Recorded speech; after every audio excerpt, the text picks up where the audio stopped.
point is that everybody has mast cells, and generally speaking, though, if you have, we'll call them normal mast cells, they will react to things that are bad. You get a virus, even if you have normal mast cells, they will react to that virus, right? So I'm kind of setting the stage and saying, well, these mast cells are going to react to a lot of things, even in normal situations. But I think what happens in BII is that I think those patients are at risk for having abnormal mast cells at baseline.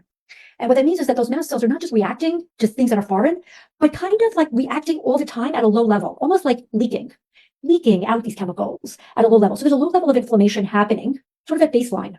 And then there are these triggers that then sort of escalate this and cause more and more activation and inflammation. And then you get into a situation where things are bad, and every system in the body can be affected by these mast cells. So if we think about BII one step further and we say, well, a lot of women get their breast implants taken out, but some of them still have residual symptoms. And the question is why, right? So in some cases, maybe there is residual silicone that's left in, and maybe it is not removed correctly, right? And I know that's an interest of yours, right? And Danielle in particular, right?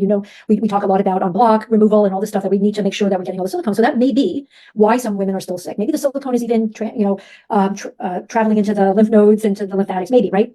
But maybe the other part of it is that once these mast cells have been primed, once they think that there's a problem, maybe they just can't stop.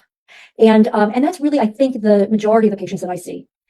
They have Lyme or other vector-borne infections, or they have a mold exposure, or they have implants, or they have some other foreign body in them, or they have other toxic chemicals they've been exposed to.